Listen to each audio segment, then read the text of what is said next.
e vai vendendo. Então, a primeira proposta que chega tem que vender, porque tem que pagar boleto, tem que pagar um monte de coisa.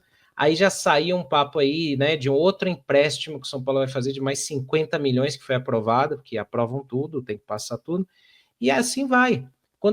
Eu lembro de um ano aí, Pri, que eu estava fazendo as contas, em um ano só, o São Paulo pediu 12 empréstimos no banco. Você já pediu um empréstimo no banco? Você sabe como é que funciona Ô, o dinheiro? Senna, só Diga. antes de passar para a Pri, rapidinho, só para poder dar uma embasada nesse desabafo, porque assim, você de repente pode analisar todo o contexto da venda. Pô, o Lucas Ferreira não estava rendendo, teve problema, né, teve uma queda de produção depois que subiu ao profissional, a troca da comissão técnica, estava na cara que não seria aproveitado. Diferente do Zubeldia, o Crespo não enxergava ele com a possibilidade de improvisado na ala direita. Tudo bem, entendo. O problema é vender ilusão ao torcedor. A partir do momento que o principal diretor de futebol ao lado do, né, o principal nome da diretoria ao lado do Casares vai numa entrevista, tudo bem que com a empolgação de um pós-título, mas vende ao torcedor a falsa ideia ou a ilusão de que a partir de agora ninguém mais compra barato, né? Bate no peito, agora ninguém mais compra barato. E de repente você vê o Alves sendo vendido pelo preço do zagueiro João Vitor do Vasco. O Ferreira sendo vendido pelo preço do Benedetti, que não deu 2 chutes na bola no profissional. Isso é vender ilusão ao torcedor.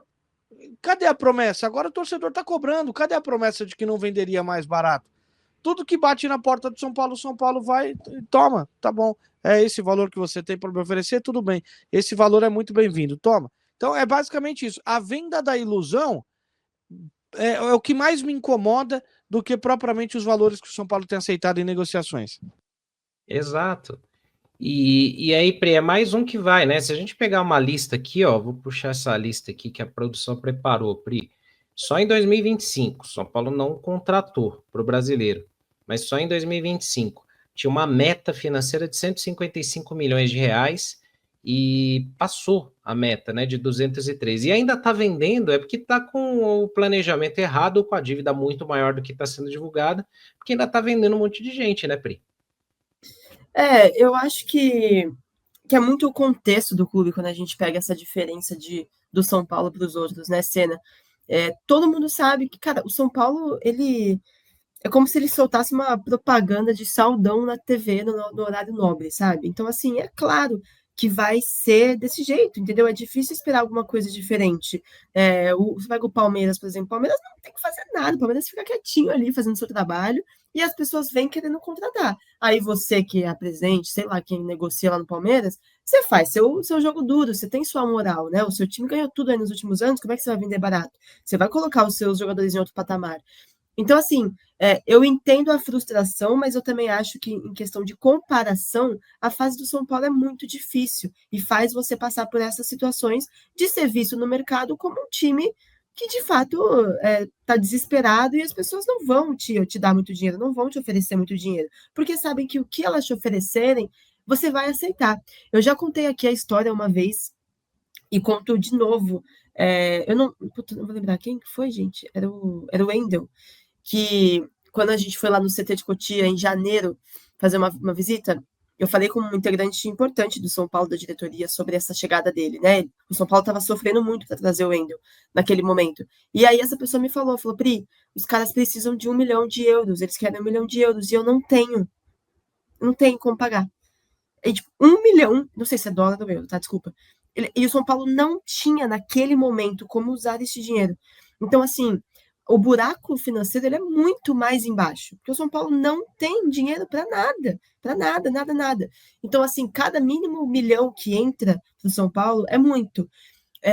Agora, o que eu acho, assim, eu evito ficar eu evito massacrar muito a questão de valores, porque a grande realidade é que, nesse momento, a gente não sabe nada. A gente sabe o que falam pra gente, né? A gente sabe o que sai por aí. Eu acho que a gente vai saber de fato quando sair o balanço. Eu acho que quando sai o balanço é a hora que a gente pode, de fato, analisar se o negócio está funcionando mesmo. Porque às vezes os valores não são exatamente aqueles, às vezes a porcentagem não é exatamente aquela, é menos ou é mais, né? As coisas sempre vêm diferentes no balanço, a gente sabe muito bem disso.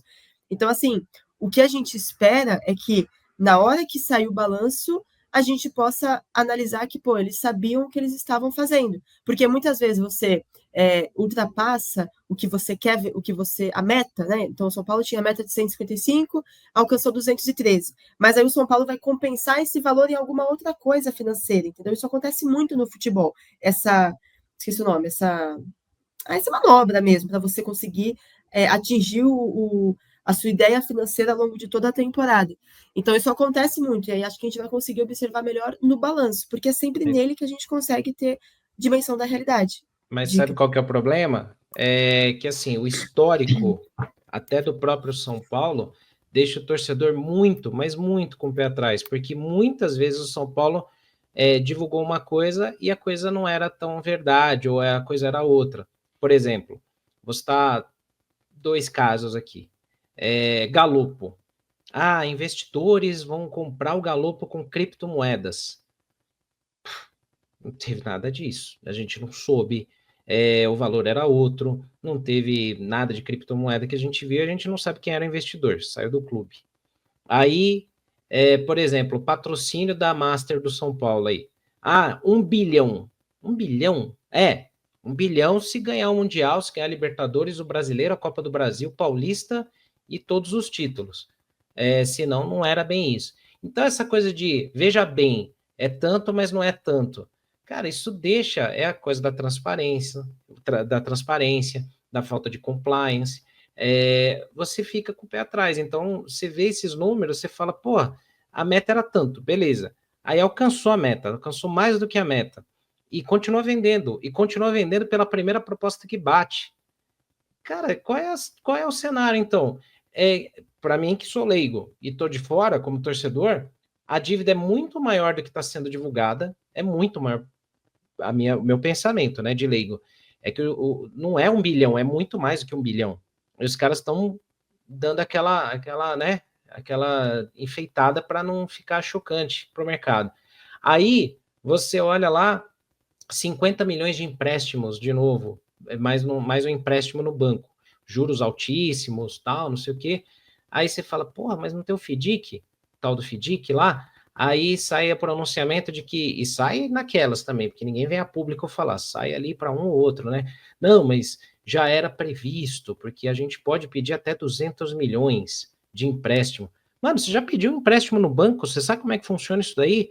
Para pessoa física, que pede 1 ou 2 empréstimos, os juros são altíssimos. Imagina para quem já pediu 12 num ano, para quem pediu 15 no outro ano. Cara, você começa a ter que pagar juros muito mais altos, só que a pica fica para a próxima gestão, né? Porque você não tem responsabilização fiscal no CPF de ninguém. Então, são vários pontos, né?